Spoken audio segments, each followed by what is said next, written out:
Pronto, bacana. Legal, apresentar. Descarregando. Bom, bacana, gente. Então, obrigado aí pela presença de vocês, tá bem? Hoje a gente vai dar seguimento barra representação do webinar de teste AB. Basicamente, teste AB, a gente vai tentar aqui explicar como ele começou, conceitos, tipos diferentes de teste AB, alguns casos, vamos falar sobre Ripple, vamos usar alguns cases, vamos apresentar a arquitetura da Netflix e vamos entender como é que faz. Vou compartilhar aqui uma calculadora para a gente conseguir entender o quão confortável é para a gente admitir que o nosso A/B teste está satisfatoriamente adequado para o que a gente quer fazer, tá bem? A qualquer momento vocês podem falar, podem parar aqui, no final a gente pode conversar também, tá bem? Então, bom, vamos lá. Assim, por definição, um teste AB, tá bem? Ele é uma forma de a gente testar uma página contra, na verdade não uma página, mas componentes de uma página contra um outro componente e a gente conseguir determinar resultados que tendem a aparecer positivos para a gente, né? Assim, resumindo, o que seria isso? Vamos supor que eu tenho uma hipótese, e isso é muito comum em teste AB, nós temos hipóteses, e a gente quer validar se aquela hipótese ela realmente é válida para o nosso site. Um exemplo, banners, botões, textos, e a gente vai ter sempre. E agora eu vou começar a usar alguns termos, tá bem? A gente tem a nossa base, que é o controle, tá bem? Então, base e controle é o nosso site atual, a nossa posição atual, e nós vamos ter variantes, que são as opções que a gente quer testar. Nós podemos ter mais de uma variante. Nós podemos testar 3, 4, 5, duas variantes ao mesmo tempo. Ou seja, os nossos testes eles podem ser de 1 contra 1 ou 1 contra N. O que é legal isso também. Logicamente falando, quanto maior variações, maior o número de pessoas que a gente vai precisar para garantir que o nosso teste seja íntegro, seja um teste verdadeiro. Então, na definição, mais ou menos é essa. Ele prevê regressão. Em que sentido o teste AB prevê regressão? A gente vai sempre, quando a gente está fazendo o nosso teste AB, a gente vai sempre garantir que o site nunca fica ruim. Ou seja, a nossa feature vai ser sempre melhor. Como que a gente vai fazer isso? Nós vamos ter software de borda, software de controles, para verificar, para ter certeza que a nossa conversão, é outra palavra muito importante agora, nossa conversão ela vai estar sempre de acordo com o que a gente está esperando, tá bem? Com isso, o site ele nunca piora. Cada teste AB ele faz o site sempre melhorar. O site, ele... isso é outro ponto importante.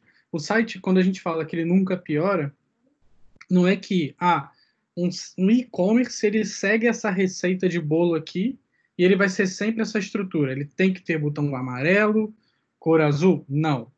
O site, na verdade, ele é totalmente adaptado ao seu público. E o seu público pode ser que esse ano responda bem a essa tipo de iniciativa. Por exemplo, a gente agora está passando uma pandemia. Talvez o site seja remodelado ou readaptado a alguma necessidade atual da nossa realidade. Pode ser que o site converta muito melhor. Entendeu? Então, assim, é esse tipo de percepção de teste que a gente tem que ter sempre em mente. Nós temos diferentes tipos de testes, tá bem? Dentro desse universo do A/B test. O primeiro eu já falei, é conversão 1 contra 1. Temos agora, nós também temos os testes multivariantes. O teste multivariante seria o mais complexo dos quatro, podemos dizer assim. Por que ele é o mais complexo? Porque é quando você vai fazer testes e eles têm múltiplos componentes que podem interpolar entre eles. Como é que é isso? Vamos supor que nós temos um banner e embaixo nós temos um botão e nós queremos fazer testes ao mesmo tempo entre eles. Ou seja, são 3 tipos de banners e 5 tipos de botões. Então, é 5 vezes 3, 15. Ou seja, nós vamos ter 15 tipos de testes diferentes. Esses tipos de testes são muito complexos. Muito complexos, não. Vamos lá. Eles são os mais complexos e muito provavelmente seria interessante você ter um software muito interessante. A gente vai falar sobre software de análise mais à frente, como o Optimizer ou coisas assim. ou você tem uma equipe de estatística para ajudar vocês nesses resultados, tá bem? Temos o teste de URL, que é o logo abaixo aqui. Esse teste, ele é interessante, mas ele tem um porém. Normalmente, teste AB com o split de URL, ele muda o parâmetro da sua URL, ou seja, ele muda a location do seu site. E isso para SEO pode ser um problema. Para a performance do engine do seu motor de busca do seu site. Em que sentido? Vamos supor que você tem um site e você vai ter que pôr sempre um parâmetro, quer dizer, você vai ter que sempre um parâmetro, você vai ter um parâmetro para definir se ele vai cair na variante ou A, B, C, ou se ele vai cair no controle, né, que é a nossa base, que é hoje a nossa matriz, site original. Com isso, a gente vai ter vários requests diferentes no site. Então, isso a gente pode ser um grande problema para o nosso motor de busca. Uma forma de resolver isso é alterar o canonical do site para sempre que pegue esses parâmetros, os query parameters extras, mete no canonical sempre com a base URL original. Isso resolve. E por último, ali nós temos o multi-page test. Esse é muito utilizado em e-commerce. Eu acho que é onde tem mais aplicação é mesmo em e-commerce. Mas assim, pode ser utilizado em outros lugares também. Basicamente, o multi-page test é o seguinte: pensando no e-commerce, que é onde realmente ele é mais utilizado, o conceito de funil. Eu não sei se vocês conhecem o conceito de funil, mas basicamente, dado que eu estou na página X do e-commerce, vamos supor que eu estou na página inicial, ou na página de produto, na página de busca. O funil é você tentar ir passando página por página, seja de produto, seja do checkout, do carrinho, até a página de detalhamento, a página de pagamento e realmente pagar, porque ali é realmente a conversão do e-commerce, né? É o pagamento. Então, Sim, realmente. Desculpa? Realmente, não, só para pontuar, Uhum. O importante desse ponto que você está colocando, principalmente no e-commerce, né? É porque a gente consegue, através do funil, ver onde vai ser o bounce do gajo, né? O gajo vai passar por tudo e aí a gente consegue ver em que ponto ele escapou da página, em que ponto a gente teve esse bounce aí. No Carrefour a gente usava muito isso. Exatamente, Desculpa, exatamente. desculpa aí. Não, foi ótimo. Na verdade, acho que é sempre bem-vindo esse tipo de orientação. Vocês são muito bem-vindos com isso. Eu acho que alguém tentou entrar aqui, mas eu perdi. Da próxima vez, vocês podem me ajudar aí nessa? Eu não sei se vocês conseguem admitir pessoas aqui para a sala, mas eu ouvi um barulho aqui É tipo um ring aqui no webinar e se entrar alguém, vocês podem parar aqui. Estamos em 4, agora 4, 5. Sim, sim. Não, excelente. Então, basicamente, o multi-page test, ele começa a fazer testes nas páginas anteriores e começam exatamente isso para tentar jogar a pessoa o mais próximo do funil, ou seja, para que essa conversão seja feita. Porque uma vez que, se eu imaginar que a conversão do site seja ir para home para produto, se calhar não é isso que o e-commerce quer. O que o e-commerce quer, na verdade, é que a pessoa realmente faça a compra do produto. Então é esse que é o multi-page test. Ele é um pouco complexo, mas sim, é um outro paradigma dentro do teste AB. Não tecnicamente falando, como funciona o teste AB. Um utilizador ele vai aceder ao nosso site. O nosso site ele tem um software de borda, ou seja, ele vai ter ali antes de entrar no site, quer dizer, a primeira interação no site, ele vai ter um software de borda que vai muito, assim, muito a grosso modo, ele vai jogar uma moeda, é uma flipcoin, e você vai ser direcionado para o nosso A, que seria o nosso, sei lá, vamos supor que seria o nosso controle, né, a nossa base, ou para o B, ou para a página C, D, e assim vai. Uma coisa muito importante aqui, uma vez que você cai numa página A, B ou C, é importante que você tenha ou uma sessão ativa, ou um cookie, ou, sei lá, ou grave isso, persista numa base de dados, qual é a sua experiência dentro do nosso site que você está fazendo, para que você, uma vez que você entre agora, você tem uma experiência. Daqui a 5 minutos você entra de novo, tem outra experiência. Aí você entra de novo, tem outra experiência. Isso não é legal. E não é isso que a gente quer também. A gente quer realmente uma experiência fidedigna, desculpa, para cada utilizador. Se ele foi cucado, se ele foi realmente persistiu a sessão ali com a experiência A, vamos tentar manter ele com a experiência A, tá bem? Então a ideia é que as páginas estejam tagueadas, então. Exatamente, isso é muito importante, porque depois até para reports você não vai ter uma experiência tão boa.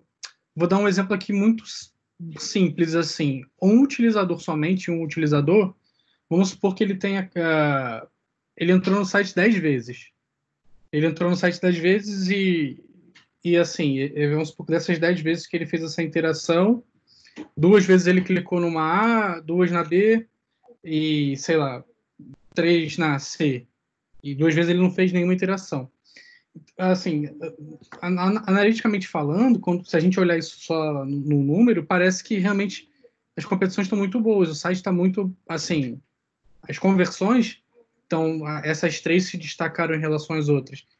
Porém, foi só um utilizador que realmente ele viu uma experiência em uma, ele, pronto, sabia como é que fazia, o que era para ser feito ali, o botão, ou alguma interação que tinha que ser feito, e ele estava em busca de uma outra experiência ali e tentou, talvez, de uma certa forma, adaptar o que ele viu na A na B, que é basicamente o que o teste AB faz.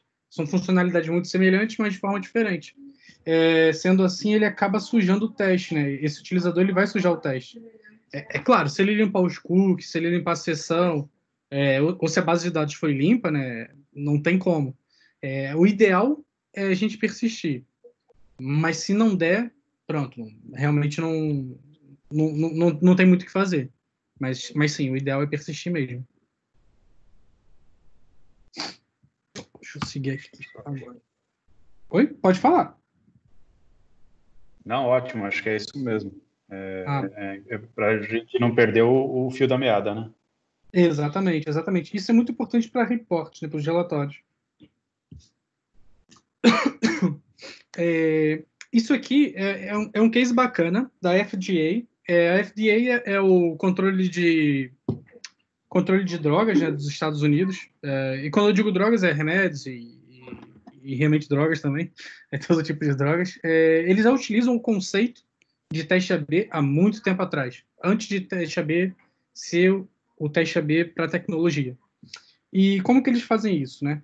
Toda e qualquer droga dentro dos Estados Unidos, para ela ser validada, para ser um remédio, né, validado para ser utilizado, ele precisa passar antes por uma série de testes. E um desses testes usa o conceito de teste AB.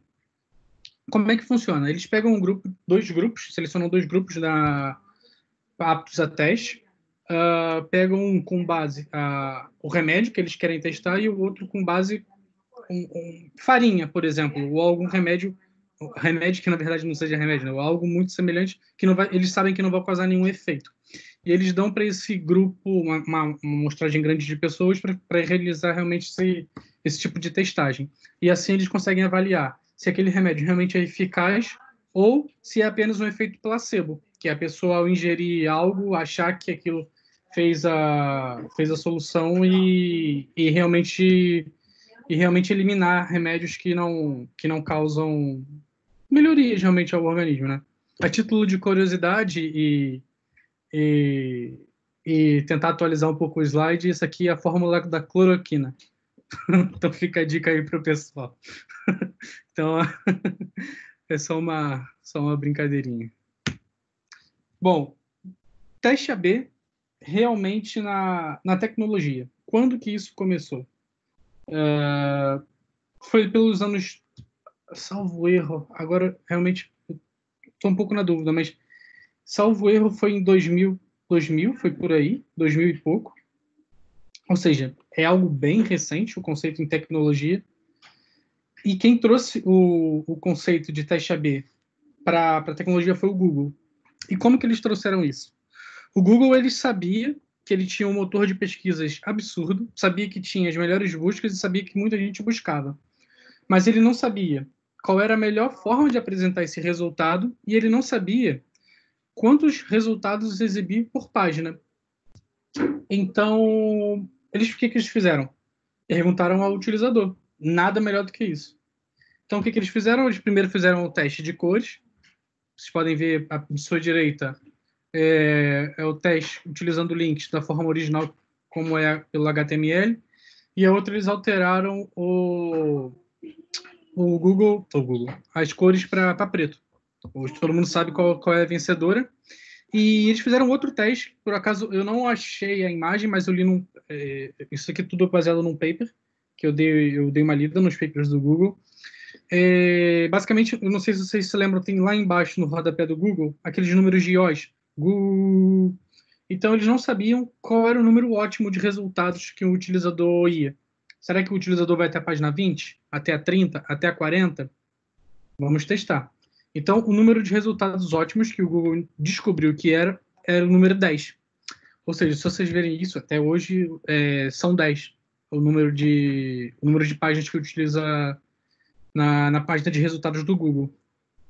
Então, a partir desse case do Google, o Barack Obama, quer dizer, esse case foi muito famoso, principalmente nos Estados Unidos, e a equipe do Barack Obama, até então, ele estava candidatando pela primeira vez, isso em 2008, à Casa Branca. Ele perguntou aos engenheiros do Google, então engenheiros, porque depois eles saíram do Google e abriram a Optimizely, que é hoje uma das maiores empresas de teste AB do mundo. Ele perguntou a esses engenheiros se eles poderiam fazer uma parceria e tentar basicamente angariar fundos financeiros para a eleição do Barack Obama. Como é que funciona? Nos Estados Unidos, fundo partidário eles recebem muito por ações de caridade, não, né? Ações de almoço com o presidente, show beneficente e alguns eventos assim.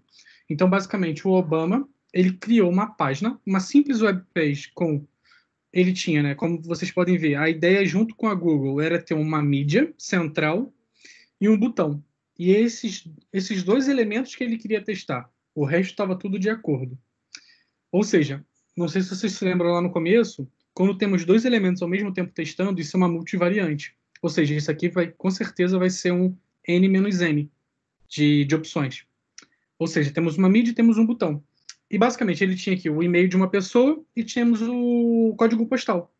Uma vez que a pessoa se registrava aqui se enganjava, né, na campanha do Obama, depois eles interavam e mais à frente eu vou contar o que aconteceu.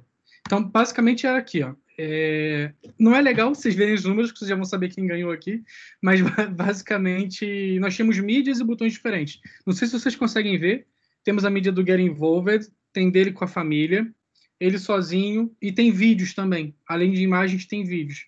E tem um botão. O botão, olha, tem o Sign Up, tem o Learning More, tem o Learning More, Sign Up, que é exatamente isso. E o software, então, que foi criado pela Optimizely, eles detalharam o relatório dessa campanha do Obama. Então, olha só, nós tínhamos 24 combinações, não sei se vocês conseguem ver, e essas 24 combinações eram como que funcionava. Temos a variante botão e tínhamos 3 opções para botão, 4 opções como botão. Temos a original, que era a nossa base, o nosso controle.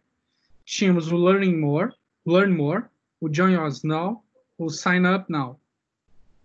E podemos ver que o Learning More teve um crescimento absurdo em relação ao original.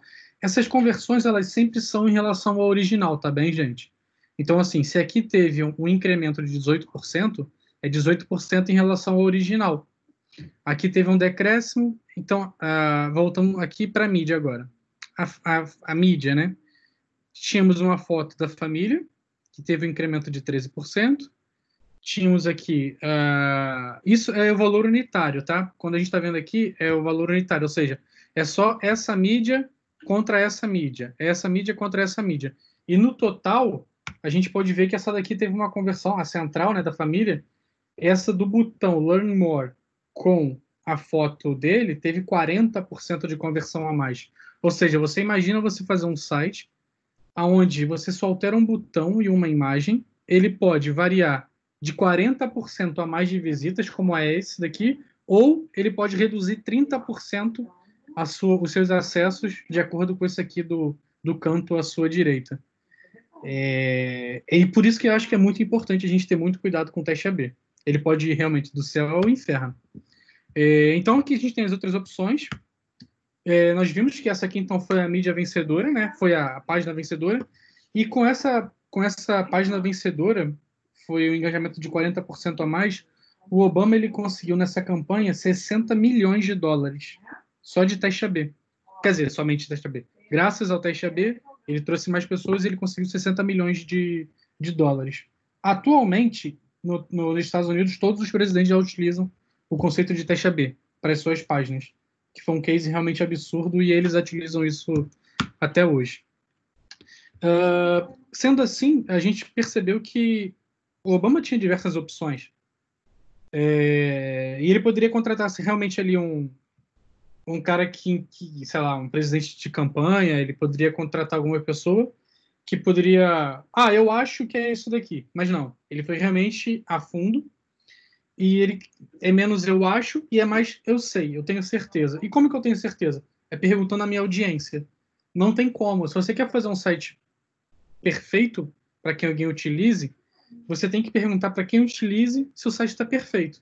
E não para, eu acho que isso aqui está bom. Ou então perguntar para pessoas que sequer fazem parte do contexto daquele site ou que nunca nem perceberam daquele site. Isso é algo muito comum. Por exemplo, livros de, sei lá, style guides e os gurus, né? Vamos dizer assim, os gurus da web. Não está na moda utilizar botão de hambúrguer, ou então o menu tem que ser descrito menu para mobile, porque ainda tem pessoas que são primitivos digitais, ou seja, não são nativos ainda para web, não vão perceber. Mas qual é o contexto do seu site? O que o seu site faz? Então, talvez aquela regra que para o guru funcione, para o seu site não vai funcionar. E você só vai descobrir isso testando o seu site. Tá bem? Tendo hipóteses e validando. Entretanto, pode existir a opção de você não conseguir fazer teste e saber. Ou seja, você não tem teste. E dado esse caso, infeliz caso de você não conseguir fazer teste, entra esse aqui é o papel do Ripple. É um conceito muito famoso na parte de teste AB, que é basicamente o Ripple, ele é aquela pessoa, né, do salário mais alto, é o que usa terno, é que tem o melhor carro na garagem da sua empresa. Ou seja, basicamente é o cara que faz que chefia tudo e tudo mais. E então, assim, a palavra final, já que a gente não tem dado, já que a gente não tem nada, vai ser sempre o do cara que bate o martelo. Então, contra fatos, infelizmente, não há argumentos. Então, o CEO da Netscape, há alguns anos atrás, ele falou: se tem dados, né? Nós vamos de dados. Mas se a gente só tem opiniões, então a opinião vai ser a minha. E basicamente é isso. Uma parte muito importante, que a gente tem que ter pontos de muita atenção, a gente, ao correr testes, né? Ao executar testes, são casualidades e fatores externos isolados. Carlos, o que você quer dizer com isso? Bom, eu vou dar um exemplo clássico aqui. Testes de performance, por exemplo, tá bem? Vamos supor que a gente está fazendo um teste de performance e a nossa conversão, ou seja, a nossa conversão do nosso site era aumentar a velocidade do site. Ou seja, vamos supor que eu estou fazendo upload, eu fiz uma feature para fazer o upload de fotos e a feature nova, ela faz exatamente, promete reduzir em 1%. Isso na verdade deveria ser uma feature. Só que algumas empresas, eu vou dar o exemplo aqui de algumas, como a Booking, a própria TripAdvisor, assim, um contexto muito de turismo, que é onde eu trabalhei em algumas, a Booking, algumas palestras, inclusive até essa palestra, ela tem muitos pontos da Booking aqui. Eles testam muito porque, pronto, a parte de testes de experiências para viagens é muito... Se você não tem o diferencial do utilizador, do que você está sabendo, você acaba se perdendo. E então, vamos supor que você está utilizando aqui, o que eu disse na Booking, toda e qualquer feature, bugs ou features, eles são sempre testados. Às vezes a feature que você fez pode ser, e isso pode ser uma loucura que eu estou falando aqui, mas uma feature pode ser um bug que existia no site e que simplesmente o utilizador gosta. Tem um exemplo muito clássico disso, de um pixel que mexia de um lado para a direita no hover do Maps da Booking, e depois que o developer fez o fix desse mover de um pixel para a direita, a conversão da página, onde a conversão dessa página era pessoas interagindo no mapa, né, diminuiu. Ou seja, na verdade, o que era um fix de um bug, na verdade era uma feature. Ou seja, o teste AB provou que aquela correção daquele bug diminuiu a interação com as pessoas no site. Ou seja, o fix teve que ser dado rollback. E o pixel de um lado continua até hoje no site da Booking. Então, isso que é interessante. Tem umas coisas interessantes que são... Esse, na verdade, não é um fator isolado, mas que a gente pode provar que, por mais que a gente ache, a gente tem certeza que a gente tem razão, é o utilizador que vai falar se a gente tem razão ou não. A gente pode ter certeza, mas no final quem manda são as pessoas que estão utilizando o site. E eles falaram que simplesmente aquilo não era bom e teve que voltar. Então, assim, teste de casuais. O que acontece? O que é isso? Como eu disse, a gente está fazendo o upload de uma imagem e essa imagem ela vai reduzir o site aqui em 2% a velocidade, ou vai melhorar em 20%, enfim. Vai melhorar a velocidade de upload. Se a gente está fazendo um teste desse tipo, a gente tem que levar muito em consideração location, tá bem? Localização, né? A geolocation que a gente está realizando os testes. Por que isso? Se a gente pegar, vamos supor que a gente está pegando a nossa modelo base, a gente está pegando utilizadores que estão nos Estados Unidos, e a nossa variante está pegando muita gente, por exemplo, da África, da América do Sul, ou de lugares que a internet da conexão não é tão boa, pode ser que o nosso teste esteja maquiado, e por mais que a feature seja boa para fazer uploads, ela nunca vai conseguir ultrapassar a velocidade de conexão dos Estados Unidos, por exemplo. Então, assim, a gente tem que ter muito... Esses fatores externos, eles impactam diretamente no nosso teste AB. Então, time zone, geolocalização, Copa do Mundo. Você não deve, assim, claro, só se for uma feature exatamente para isso, mas você não deveria testar features em épocas de eventos grandes como um carnaval, como uma Copa do Mundo, porque realmente o seu site normalmente ele diminui os acessos. O seu site no dia, por exemplo, eu subi uma feature uma vez em um site XPTO, que não vale a pena dizer o nome, no dia do fatídico jogo do 7-1 que o Brasil perdeu. E foi exatamente naquele dia. E eu pude ver perfeitamente o quão não vale a pena você subir testes, tentar fazer testes em época em épocas de eventos externos. O seu site simplesmente você vai ter um esforço louco e você simplesmente não consegue, você não tem base para fazer aquilo. E aquilo até pode maquiar o seu teste. Você pode tentar ver uma conversão que não faz sentido. Outro ponto muito importante: nunca faça testes. Por exemplo, segunda-feira eu vou rodar a base, na terça eu rodo a variante B, na quarta C, não. Aquele tempo que passou aquela segunda-feira, ela nunca mais será uma segunda-feira, a próxima segunda-feira ela nunca mais vai ser a mesma. Por diversos fatores esses externos, tá bem? Então os testes eles sempre têm que andar ao mesmo tempo em paralelo. Todos rodam ao mesmo tempo. Nunca eles podem rodar em tempos adversos. Isso é primordial para um teste ser realmente bem sucedido. Vou dar um exemplo aqui, é um exemplo clássico para fatores de correlação e casualidade, tá bem? O que eu vou falar aqui é um fato. A taxa de vendas de sorvete, os gelados, né? Conforme a taxa vai aumentando, né? De vendas de sorvetes aumenta, a taxa de afogamentos aumenta na mesma proporção. Ou seja, eu posso concluir, de acordo com esse fato, que se eu... Pronto, o aumento de consumo de sorvete, ele causa afogamentos. Porque é um fato, se a gente está aumentando realmente o consumo de sorvetes, a gente está aumentando, então, o consumo os afogamentos. Então, vamos parar de comer sorvetes e as pessoas não vão morrer afogadas.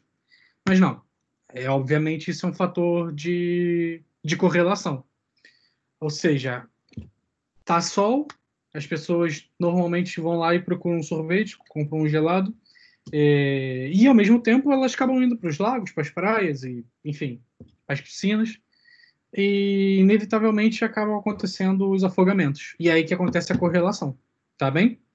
Não sei se ficou claro, se está tranquilo, se eu estou indo rápido. Qualquer coisa vocês podem falar, tá bem? Vamos seguir aqui em frente. Eu já havia comentado um pouco sobre isso, mas aqui a gente vai especificar um pouquinho melhor, que é a conversão. Quando eu estou falando de conversão, quando nós estamos falando de conversão, nós temos que perceber que tipo de utilizador, ou seja, que tipo de site que a gente quer realmente fazer a conversão. Por exemplo, para e-commerce, né, ou seja, são page views, são produtos realmente completos ali, que chegou até o final. Para mídia, são page views, né, ou seja, artigos lidos, ou seja, se a gente realmente conseguiu levar o utilizador até o final do artigo, a gente coloca uma tag ali para perceber se ele foi até o final do artigo lido. Páginas de doação, a gente falou sobre a campanha do Obama, e tem diversas outras opções. A gente tem, sei lá, desde do Spotify, com tipos de botões, a Netflix, com a grade de visualizações deles. A gente sempre tem que perceber o que tipo de ação que a gente quer que o utilizador queira fazer. Ou seja, uma conversão, para mim, é uma ação que o utilizador vai fazer. Tá bem? Agora são alguns casos, é uma parte legal. Eu vou dar aqui uns 5, 10 segundos, só para a gente seguir mais à frente também, para não ficar muito extenso.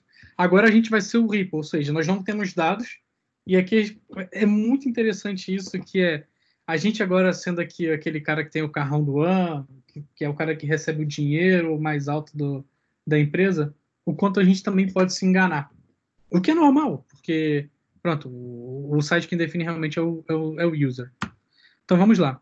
Isso daqui eu tenho aqui em cima, e depois eu vou compartilhar esse slide com vocês. Esse é um paper de Stanford, tá bem? E basicamente eles analisaram, junto com a MSN, na época, e fizeram uma experiência temos a controle, né, que é a base, que é essa primeira aqui à esquerda, e eles criaram outras 5 variantes e queriam fazer uma melhor widget para fazer buscas de aluguel de casas, nesse caso. E pronto, a gente aqui tem algumas com mais opções, outras com menos opções e tudo mais. E é engraçado que a gente nunca vai chegar num consenso comum de qual que é melhor e tudo mais, mas é um fato, e um fato a gente não pode contra-argumentar. O site, utilizando a variante número 5, ela aumentou o site, e a gente está falando de um site que é o site da MSN, ou seja, são milhões de acessos por dia. Ele aumentou em 9,7 os acessos. Aqui, o paper ele tentou confabular algumas coisas, que era esse widget específico aqui, ele era um dos mais cleans, ou seja, tinha menos interações, ou seja, o utilizador ele clicava poucas coisas, ele tinha poucas interações com o widget, e com isso a conversão foi alta. Sim, realmente pode ser, e a gente pode assumir isso como verdade. Mas é fato que realmente é esse que foi quase 10% a mais que o controle atual. Temos aqui um outro interessante também do MSN, nesse mesmo paper de Stanford, é a barra de buscas. Aqui nesse caso, o MSN ele decidiu mudar o botão da página de busca, estendeu o Live Search e removeu aqui também as buscas relacionadas, tá bem? E esse ponto aqui é muito interessante, porque, pronto, algumas pessoas gostam mais de verde, outras de laranja, botões laterais, mas o resultado aqui deu um neutro. O que é um resultado neutro? Acho que eu não havia comentado sobre isso. É basicamente todo o teste, a gente está falando aqui de estatística, né? Ele tem aquela margem de erro.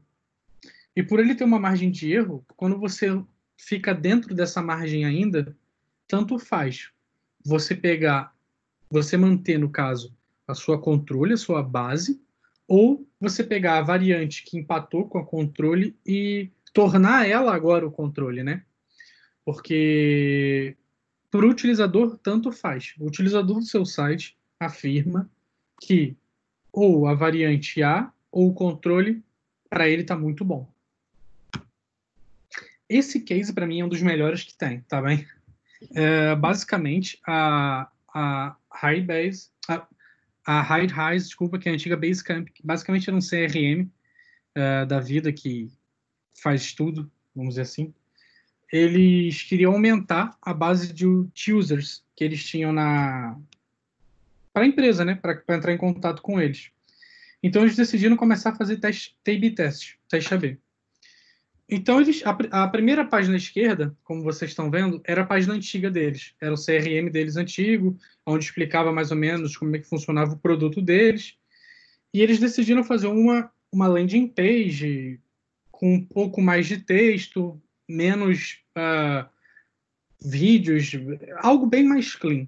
E eles decidiram fazer esse teste AB. Pode ver que a página está bem diferente. Ou seja, nesse caso aqui, eles nem conseguiram perceber ao certo se foi um botão ou não. Foi uma revolução mesmo na página. E com isso, esse teste que eles fizeram, a página nova teve um aumento de 37,5%. É absurdo. E eles gostaram. Mas eles não pararam por aí. E basicamente, o que eles fizeram? Caramba, que interessante. Mas agora, se eu mudar tudo, mas agora era uma landing page? Não. Agora eu quero uma página bem menor, algo bem mais simples, pouco texto, alguns prints do nosso site e... Enfim, vamos ver o que vai acontecer. Essa alteração, novamente, foi contra a original, ou seja, aquilo foi, na verdade, foi só um teste contra essa daqui, foi 37,5, e agora eles rodaram contra a anterior, e quando eles pegaram o resultado, 102% de conversão. Bom, se essa daqui teve 37,5% de conversão, se essa daqui teve 102% de conversão, matemática básica. Vamos juntar as duas e vamos ver o que vai dar. Então, eles pegaram agora aquela base que era agora, podem ver aqui à esquerda, que ela se tornou a base, aquela de 102% de conversão, ela se torna a base, e eles pegaram agora um teste da composição daquela que tinha 37,5% mais a de 102%. E vai estourar isso aqui, de certeza. Agora vai ser a melhor coisa do mundo. E não. Basicamente, a página nova, que era a composição do primeira variação com a segunda variação, ela teve uma queda de 22%. E aí eles falaram, ok, não queremos isso, mas a gente quer continuar testando. E por isso que eu gosto muito desse case. Então eles falaram, legal, percebi que eles não querem esse site dessa forma. Mas e se eu mudar a pessoa do site?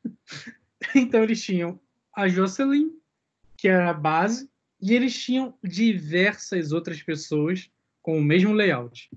E eles só mudaram as pessoas e falaram assim, vamos ver como é que vai ser esse teste agora. E basicamente, utilizando o Michael, eles aumentaram mais ainda 5% de conversão no site. Por um simples fato de eles mudarem somente a pessoa com o fundo. Eles aumentaram mais isso. Poderia ser que se eles rodassem esse teste no Japão, a Mary, que é essa menininha aqui mais abaixo, que teve uma conversão abaixo, muito provavelmente ela teria uma conversão muito maior, pelos traços um pouco mais orientais e tudo mais. Pode ser que, sei lá, o jeito do Michael, onde eles testaram, tem muito mais a ver com o jeito friendly do lugar, entendeu? Isso são, assim, são hipóteses, volto a dizer, a gente não tem como afirmar isso, porque, again, assim, é só se vendo realmente os dados desses usuários, como é a base de utilizadores que a Basecamp tem. Isso são confabulações que eu estou tendo aqui e decorrendo com vocês. Mas o fato é, o mínimo detalhe ele pode exatamente aumentar o seu site em 4, 5, em 100 vezes mais os acessos. É algo absurdo. E com isso, a gente chega aqui na parte de exploração e o refinamento do seu site. O que é algo muito interessante. O que acontece? E foi o caso da Basecamp. Você pode aqui, às vezes, pode estar testando várias micro pequenas coisas aonde você simplesmente perdeu ali a melhor solução. Ou seja, você achou o seu máximo local, aonde na verdade você tem um máximo global, aonde você deveria estar explorando. E foi exatamente o que eles tentaram. O que eles fizeram? Primeiro eles mudaram completamente o layout. E depois eles foram ali tentando adaptar. Vamos mudar a pessoa. Depois, sei lá, vamos tentar mudar o botão, vamos tentar mudar o print screen do nosso site e vamos tentar sempre melhorar até encontrar a melhor solução possível. Porque às vezes, sei lá, vamos supor que eles focaram bastante no texto, sei lá, mudar a fonte do site. Mas talvez a fonte, ok, pode aumentar a sua conversão, mas seja um máximo local, onde ali você vai ter um teto de conversão X, onde na verdade o grande problema do seu site não está na fonte. Às vezes o problema do seu site está realmente na iteração, entendeu? E a iteração seria interessante, como você pode ver aqui do lado direito, é testar um a cada ponto. Sei lá, o primeiro ponto seria o botão, e dentro do botão tem as opções. Aí dentro das opções do botão você pode mudar o texto, aí você pode mudar o over do botão. E são pequenas. O over é, quando eu digo sombreamento, né? A experiência do botão, se ele vai linkar, se ele vai abrir uma nova página. E a gente está falando sempre de botão, eu já falei aqui pelo menos 5 testes diferentes que a gente pode fazer. É algo absurdo, brutal, que a gente pode brincar com os testes. E a gente pode, assim, encontrar sempre um máximo global, ou seja, o que é o melhor num contexto geral. Ao invés de tentar sempre ali ficar refinando, e a gente nunca vai sair do máximo local. Chegamos no case do Netflix. Esse case é bem interessante. Basicamente, também tem o paper do Netflix aqui, tanto esse paper da Business Community e o paper do Netflix específico, explicando como eles remodelaram a empresa e a forma de pensar. A Netflix, até 7, 8 anos atrás, mais ou menos, eles tinham esse conceito da esquerda, tinham abas, como vocês podem ver, tinham umas grids meio estranhas, estrelinhas de Recent Watched. Era uma experiência diferente, você clicava num play. Era diferente, mas pronto, eu cheguei até a ver esse layout no Brasil. Admito que não usei muito, mas eu vi.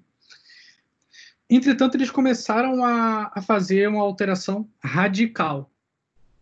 Pode ver pelo lado direito que realmente é uma diferença muito grande. De igual é só o background creme com o texto de cima vermelho. E quando a modificação é muito grande, assim, existe um outro termo que é o split, que é o que a gente estava falando até então, ou o ramp-up, que é essa quebra abrupta entre um site e o outro. Quando a gente tem uma mudança muito grande assim, normalmente não faz muito sentido a gente pegar e dividir o site em 50%, vai pegar a variante A e 50% vai pegar o controle. Quando é uma mudança muito grande, normalmente a gente pega o nosso site é 100%, a gente pega 1%, bota para testar. Legal, a conversão tá boa. Aumenta para 5%, 10%, 15%, 20%, 30%. E vamos conferindo como é que tá, mas dentro de um ambiente controlado. A gente vai pegar sempre utilizadores ali do nosso site e vai flagar, vai deixar uma flag com eles, que eles vão ver sempre essa nova página, que é o nosso chamado ramp-up. Sendo assim, a experiência foi sempre ficando boa, os utilizadores eles estavam ficando cada vez mais no site da Netflix, estavam cada vez mais interagindo com o software da Netflix, até que em junho de 2011, o projeto Fênix, salvo erro, ele fez o rollout para 100% dos utilizadores, esse novo design. Ou seja, todas as pessoas, depois de junho de 2011, começaram a visualizar esse layout. Por quê? Porque os utilizadores falaram que era bom. E o que aconteceu? A internet veio abaixo. Basicamente, todo mundo falou que o site estava ruim, que a Netflix estava falindo, que a Netflix não tinha bons UX, que a Netflix realmente era uma empresa amadora. Só que, o que estava acontecendo? A retenção estava aumentando. E o engajamento estava aumentando também. Os dados não estavam mentindo. Os dados realmente estavam falando que as pessoas estavam gostando daquilo. Então a Netflix fez ao contrário. Uma vez que eles viraram 100%, eles fizeram o contrário. E eles pegaram o que era, até então, era a variante, tornou a base, ou seja, esse lado do direito se tornou a base, e aí eles fizeram o contrário. Pegaram 10% e testaram contra a antiga base deles, né? Ou seja, fizeram o inverso. E realmente os dados provaram. O do lado direito era a página que os utilizadores queriam. Era a página que as pessoas ficavam mais no site da Netflix. Então, eles simplesmente acreditaram nos dados. E aí o Brian Gunn, que era um dos diretores responsáveis, diretores de tecnologia responsável por esse projeto, ele simplesmente falou, que é uma frase que ficou muito comum dentro da área de estatística /teste, que é o que as pessoas falam e o que elas fazem, assim, raramente, dificilmente, né, na verdade, é a mesma coisa. Eu posso falar que, sei lá, o site do Google é ruim. Cara, mas é o site que eu uso. É um site totalmente feito para minha necessidade. É uma input que eu coloco ali e tá feito. Cara, eu acabei de entrar 20 minutos atrás no LinkedIn. E foi muito engraçado. Que, sei lá, dos 15 primeiros posts, pelo menos 5 eram o X refazendo sites. Eu acho, e honestamente eu tô bem por fora disso. As pessoas acho que viram um pouco de moda refazer os sites acho que é da Netflix, do Spotify e do Airbnb. E realmente estou vendo direto isso. Só que assim, essas pessoas ok, legal fazer isso, mas sei lá, assim, os dados, certeza absoluta que o Airbnb e o Netflix fazem diversos testes. O Spotify eu não tenho tanta certeza, então não posso afirmar. Mas os dados mostram que aquele site ele performa bem para as necessidades. Ok, podemos ter aqui hipóteses de melhorias? É óbvio, e ainda bem que temos isso.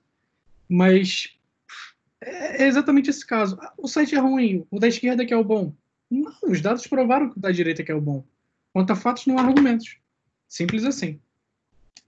Só que a Netflix não parou por aí. A Netflix começou a fazer testes depois com os cards bottoms deles.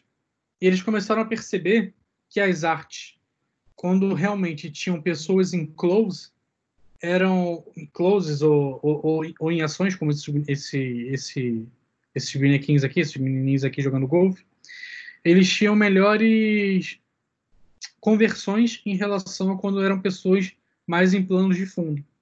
E quando eu digo pessoas, pode ser animações também, tá, gente? Ups. Desculpa. Então, eles começaram Aí eles fizeram um algoritmo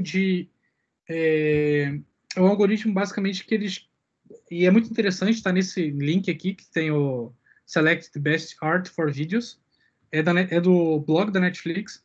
É um algoritmo basicamente que ele roda trechos do filme, pegam pessoas quando estão a parte de perfil ou em ações muito próximas à câmera, né? Eles pegam, cortam essa pessoa e geram capas, né, para os seus vídeos, o que é algo muito interessante.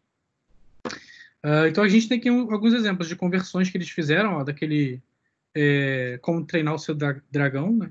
Isso em português brasileiro, português de Portugal eu sei que é diferente, mas eu esqueci agora qual é o nome. E eles perceberam que, assim, quando tem esses tipos de interações, assim, a melhor conversão foi essa. E aqui é a mesma coisa. É interessante isso. Mas, assim, again, é uma experiência para eles.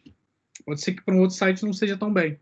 Pode ser que para, sei lá, para uma capa de produto da Vorten, por exemplo, não seja tão bom você colocar um perfil de frente, talvez de lado, talvez usabilidade. Enfim, isso são hipóteses que eu estou aqui falando. Mais uma vez, a Netflix, ela pode ver aqui que eles alteraram novamente o layout e, mais uma vez, eles começaram a fazer análises. Como que era o comportamento das pessoas em relação ao gradeamento dos vídeos, né? Então, a grade dos vídeos, eles começaram a ver que quanto mais os vídeos para a direita, eles deveriam colocar os vídeos menos interessantes para aquela pessoa. E para baixo são os vídeos mais interessantes para aquela pessoa. O que é muito interessante. Não sei se acontece com vocês, comigo acontece direto. Normalmente eu faço o scroll lateral.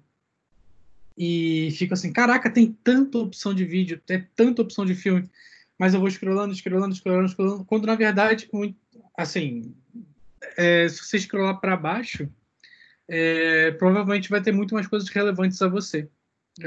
Pelo menos o algoritmo da Netflix ele tenta fazer isso, o que é legal. Então, assim, basicamente, o que eles fazem? Eles têm hoje uma opção, né?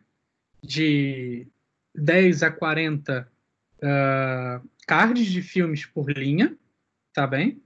Totalmente personalizado. E são para mais de 10 mil opções de linhas, com variantes, né, de números e vídeos. O que torna basicamente uma infinidade, né? Você vai ser praticamente. Você vai ficar com o dedo doendo de tanto buscar vídeos e aquilo não vai acabar nunca. Framing effects. Essa parte é muito interessante e a gente começa a perceber que a internet ela é toda feita realmente para nossa persuasão ao máximo. Temos aqui um exemplo clássico dessa empresa de... Era uma empresa... não, ainda é uma empresa de vendas. Então, basicamente, isso aqui era um botão que tinha no site deles. Era basicamente você entrar em acesso com eles aqui. E eles vendiam um serviço trial. Ali eles estavam ofertando um serviço trial.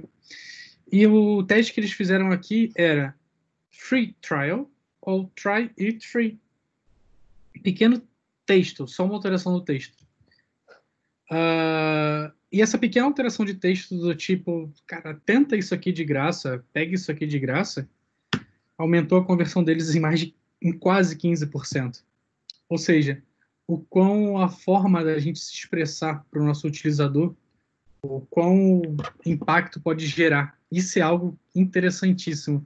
Ou seja, de que maneira que eu vou utilizar as expressões para o meu utilizador, seja até expressões culturais ou não, se o meu site ele impõe um pouco mais de respeito ou não. Todo esse contexto ele tem que ser muito bem analisado e ele de certeza que vai gerar benefícios para a sua conversão. Sendo assim, psicólogos fizeram uma experiência de framing effects.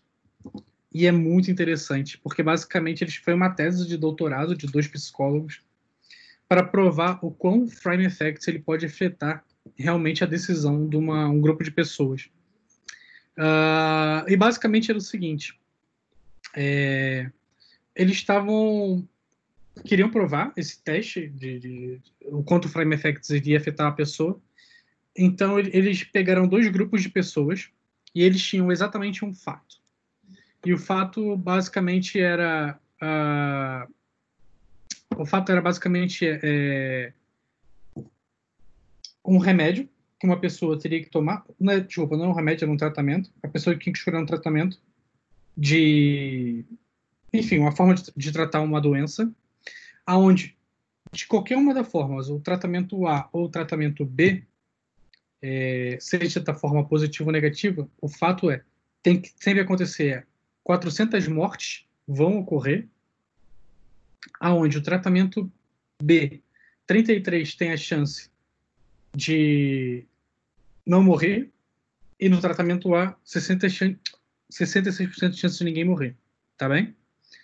Não sei se ficou um pouco claro, se eu me enrolei aqui na hora de explicar, mas basicamente temos um fato e temos 2 maneiras diferentes de expressar esse fato. Uma de forma positiva e outra da forma negativa. Tá bem? Da forma positiva, as pessoas simplesmente chegavam e falavam assim, olha, nós temos uma doença e o tratamento A, se ele for escolhido, ele vai salvar 200 pessoas. E o tratamento B 33% de salvar todas as pessoas, salvar todas as 600 pessoas, mas 66% possivelmente não vão sobreviver. E no tratamento B, 400 pessoas vão morrer. Ou seja, você já não vai salvar 200. Você vai matar 400. É a mesma maneira, é a mesma forma, porque são 600 pessoas de qualquer forma, mas é tudo a forma de falar, né? Diferente. E no tratamento B, pronto, 33% de chance de nenhuma pessoa morrer e 66% de chance de todas as pessoas morrerem. Sendo assim, o tratamento A ele foi escolhido por 72% das pessoas quando você apresentava sempre o framing positivo. Ou seja, dado que você dá uma forma positiva de passar uma mensagem, da forma positiva do jeito que você quer, né? Vamos dizer assim. Você acaba persuadindo aquele utilizador, ou aquele user. Nesse caso aqui, o user eram pessoas de testes para psicologia. Então, essa é uma parte muito interessante. Falando da arquitetura, indo já aqui bem para o nosso finalzinho, a arquitetura do Netflix ela funciona muito parecida com isso daqui. E eu posso passar isso para vocês depois. Eu vou para a parte mais interessante, que é a nossa parte aqui, que é... Imagina, claro, todas as partes são interessantes no mais da arquitetura do Netflix. Eles têm um server de A/B aqui para fazer A/B tests, tá bem? Aonde os critérios e os experimentos vão sempre definidos aqui no Cassandra, tá bem? Depois fica persistido os dados aqui dentro do Kafka em tempo real. O Spark, ops, o que aconteceu aqui? Não sei. O Spark ele faz, pronto, exatamente, joga tudo para o Spark para fazer a análise em tempo real. A gente consegue fazer as análises das métricas. Atenção que são só análises das métricas no Elasticsearch, com o Elasticsearch, e a gente utiliza de forma visual, né? Provavelmente deve ser para parte de produtos e tudo mais, o WebLaser. Não utilizei essa ferramenta, não sei como é que ela é. Pode ser até que seja uma ferramenta própria da Netflix. Agora a gente pode falar um pouco sobre ferramentas realmente. Ferramentas mais utilizadas hoje no mercado, tá bem? Google Optimizely, ela acabou, depois que o pessoal da Google saiu para abrir a empresa Optimizely, há 10, 20 anos atrás, mais ou menos, a Google percebeu que aquilo realmente era algo interessante e criou um produto, que é o Google Optimize. E, basicamente, hoje acho que, junto com o Optimize, eles são os mais famosos, assim, os maiores dentro desse mercado. A Adobe ela veio muito forte, junto com a parte de tags, junto com a parte Google Tags e tudo mais. A Adobe tá agora realmente num braço muito grande com a Adobe Target. Grandes empresas já estão utilizando. Melhorou ou não? Porque não deu certo no Carrefour, não. Não? Não. Tivemos problemas lá e tivemos que até cancelar o contrato com eles lá. Era muito promissora, mas acabou não dando certo. Acho que era o primeiro ano deles também, aí por isso que eu acho que não deu muito certo. Mas eu via muito punch neles aí para ser uma ferramenta muito boa mesmo. Isso foi mais ou menos há quanto tempo atrás? 2018, 18, 19, 2018.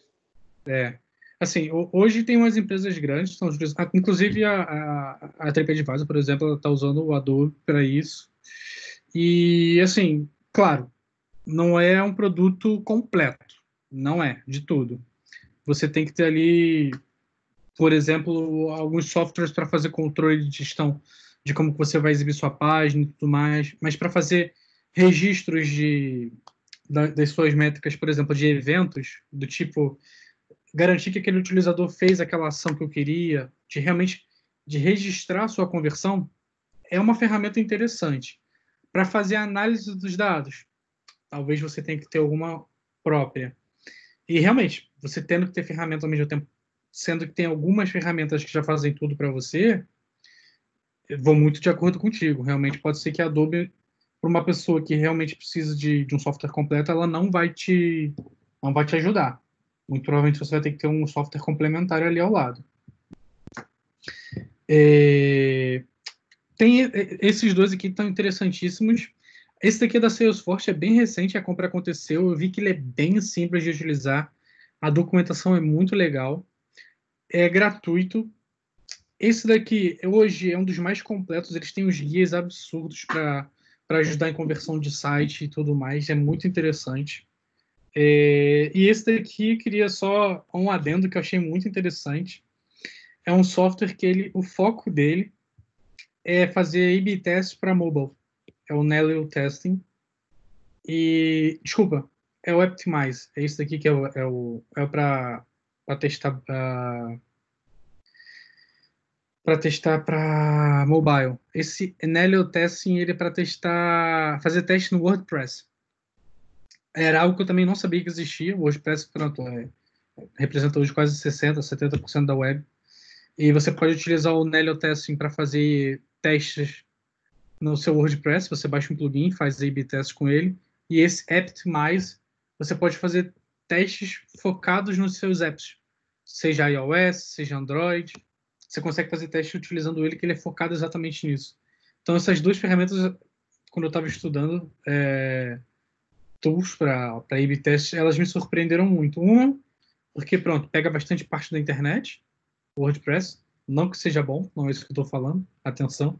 Mas eu estou falando realmente por conta da opção de fazer teste. E a outra questão é a questão do foco no mobile. Achei muito interessante. E, claro, a Optimize ali, porque é a maior de todas, é a mais famosa hoje, é indiscutível, ainda é a mais famosa, ainda é a maior. O grande problema do Optimize são preços. Algumas vezes os preços da Optimize não fazem ela serem acessíveis a algumas empresas, ainda mais quando você quer um número robusto de testes. Aqui, já mesmo para finalizar, são links interessantes, eu vou compartilhar isso com vocês depois, que é, conforme eu disse no início, foi muito interessante o que eu falei e tudo mais, de testes e conversões, mas como é que eu vou saber o quão confiável, o quão confortante é para eu ter uma conversão aceitável ou não? Ou seja, durante quanto tempo eu vou deixar o meu teste rodando para saber se o meu teste ele realmente está fidedigno a eu poder realmente ter certeza que eu posso fazer aquela conversão? Pois bem, a VWO, que é inclusive uma daquelas que eu apresentei de tools, eles têm online um teste para ver se ele é significante ou não. Ou seja, vamos supor aqui, eu tenho o controle e a base, né? Então vamos supor que eu tenho na controle número de visitas 1000. Ops, aqui é 100. 1000. E a nossa variante teve 1200. Pode ter uma variação pequena. E a nossa conversão, e ele não quer saber que conversão é, se foi clique, se foi acesso, ele só quer saber de números. Aqui foram 600 e aqui foram, sei lá, 670. Vamos calcular. É bacana. Ou seja, essa conversão ela foi significante. Ele só fala se foi significante ou não, tá? Ou seja, com esse número, a gente consegue realmente saber se é algo confiável. Agora, se eu fizer 100, 120, 60 e 67. Não é confiável. É pouco dado, não tem muita informação. Ou seja, com esse número de informações aqui, 100 pessoas visitando o site, 120 na outra, 60 conversões, não consigo dizer. Ele faz a regrinha de pay value lá, mas, assim, eu acho muito pouco. É legal para você saber se seus dados são significantes ou não, mas é muito pouco. Temos uma calculadora um pouquinho melhor aqui, ou seja, o quanto que eu quero saber da minha taxa de conversão. 10%? Beleza. Eu tenho quantas variações rodando agora? Tenho 3 variações rodando. Legal. Média diária de visitantes no meu site. Sei lá, eu tenho 100 no meu site agora. Legal. Ou seja, eu tenho que ter, então, para ter um teste significante, para ter um teste realmente aceitável, eu tenho que ter, ou, para 3 variantes, tá, gente? Por isso que eu disse assim, quanto mais variantes, mais pessoas. Eu tenho que ter aqui 10.800 pessoas rodando no meu site durante 108 dias. É muita. Assim, pronto. Se eu tiver duas variantes somente, desculpa, esse número já cai absurdamente para 72 dias, 7.200 pessoas. Again, para ter uma conversão boa, tá bem? Uma conversão, assim, interessante. E eu tenho a calculadora, que essa daqui, para mim, honestamente, é que resolve todos os problemas, que é realmente, como é que eu posso dizer, é o que ajuda no dia a dia, tá bem? Porque aqui eu tenho como é que eu posso dizer, a garantia de porcentagem, né? Assim, eu garanto que é 95% de chance daquilo estar certo, ou seja, aqui realmente está muito certo daquela conversão A ou B ser melhor, e aqui eu garanto 80%, ou seja, quanto mais tempo você rodar o seu teste e quanto mais pessoas aceder o seu teste, certamente o seu teste vai estar mais fidedigno, tá bem? Ou seja, eu vou botar aqui uma taxa de conversão de 30%. Estou esperando melhorar 35%, sei lá. Tenho duas variantes.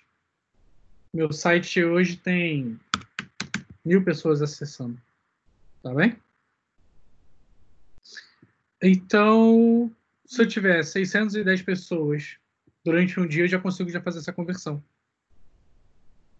Olha que bacana. Aqui, pronto. E aqui eu posso fazer aqui várias conversões aqui para fazer exatamente quanto mais preciso for o meu site, o quanto mais improvements eu fizer, né? Ele vai me deixando cada vez mais o site com mais tempo no ar, né? O nosso teste. O que é algo interessantíssimo, eu vou compartilhar isso aqui com vocês. Ou seja, aqui, para eu realmente fazer para garantir que o meu site ele vai melhorar 10%, pelo menos 10%, né? Com duas variações, com acesso de mais ou menos de 1.000 pessoas, eu tenho que rodar ele. Eu tenho que ter pelo menos 28.000 pessoas rodando nesse site durante 29 dias. E eu garanto 80% de certeza de achar a diferença. Se ela foi conversão ou não. Se passou disso, ou seja, 30 dias, a conversão não aconteceu, isso não vai acontecer. Isso é bem interessante. Para acabar, eu não sei como é que vocês estão, mas aqui é só um resumão, tá bem? Basicamente, não vamos acreditar nos gurus. O que trabalha, o que funciona, na verdade, para todo mundo, pode ser que não funcione para você ou para sua empresa. Não acredite no Ripple. O Ripple, ele não pensa. Ele paga você para isso. Então, assim, se vier um cara amanhã e falar para você, vou botar uma disposição de um site XPTO, sei lá, um botão daquela forma, um texto daquela forma, questione, pergunte por que a gente não pode melhorar isso de tal maneira. Crie hipóteses para o site. Só que mais do que criar hipóteses, valide sempre. E validando como fazendo o teste AB. E não acredito nem em você mesmo. Basicamente, você tem hipóteses. Certamente você quer o melhor para o seu usuário, para o seu utilizador. Você realmente quer o melhor para ele, mas você não sabe se aquilo é melhor para ele. Você tem hipótese que aquilo é melhor para ele.